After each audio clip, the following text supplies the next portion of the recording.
Hey, my name's Koofy, and today we're gonna look through the Lucy trailer and do some theorizing about how she'll play and stuff. I've actually been like a day one Lucy hater.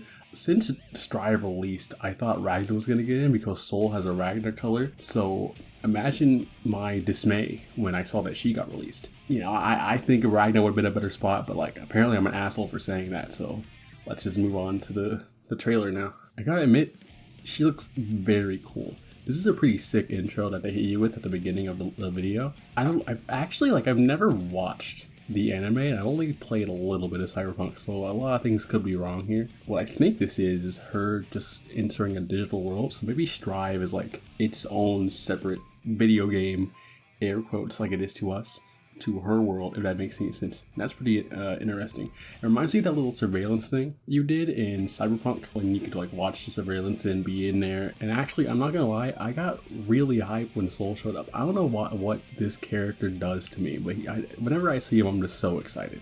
Okay, let's move into her fighting style. I originally thought that she'd be a bit more of a longer range fighter, sort of like a Phonon from Under Night, if you've ever played that game.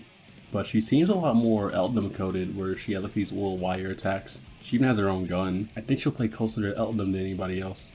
Yeah, I think she'll be like more of a mid-range fighter who has pretty big buttons, kind of like every other DLC character in this game as of late. Now, here, in my opinion, is the main interest of this trailer.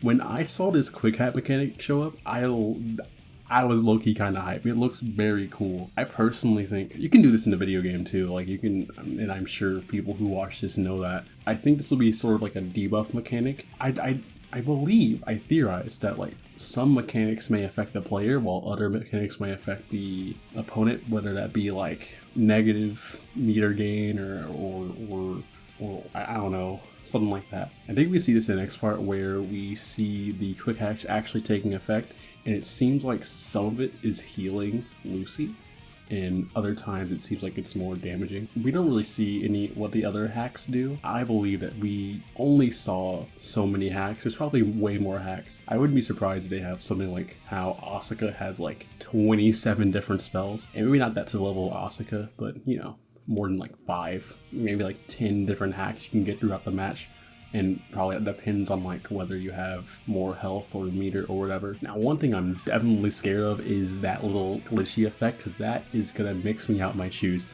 I could not block Milia to save my life, so this is gonna ruin me. I'm gonna lose so many games to this right here. In the end, you can actually see it affects the opponent too. I wonder how that's supposed to play out mid-match, or I guess we're just gonna have to see. We also get to see her dust animation on Pot, and I feel like he kind of deserves it after all the shit he's put us through the last 8 months of our lives. And then we see a first look of her win screen or her super. I don't really know what this is, but I am super excited to see her character interactions, especially with Delilah. I don't really know why, but I just get the feeling that that little interaction will be interesting. We do know that her story mode is apparently going to be a lot more in-depth than any other character, so that'll be interesting to see. I'll definitely be playing her when she releases. I can't wait to see what else they have at the developer backyard. I don't know. I'm a fake Guilty Gear fan. I think she'll probably be like a high or like high mid tier. We'll see, because I think Guilty Gear characters, especially when they first release, are pretty strong at first, and then after a while they kind of find their spot in the game. Let me know what you guys think. If you guys have any ideas of how strong she'll be or what she'll play like. I think she'll be a rushdown-ish, heavy on the ish. Nah, not really. She's probably a rushdown set play, maybe? I don't know.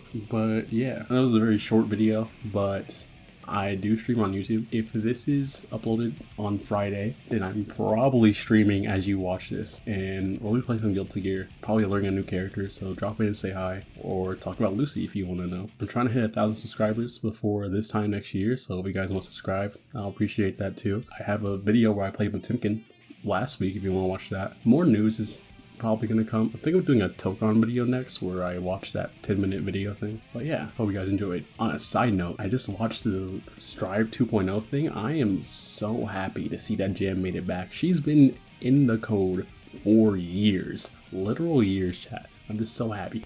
It seems like Robo-Kai is getting into, but like Robo-Kai is already in the game, so I don't really know why people want him in there so bad, but what do I know?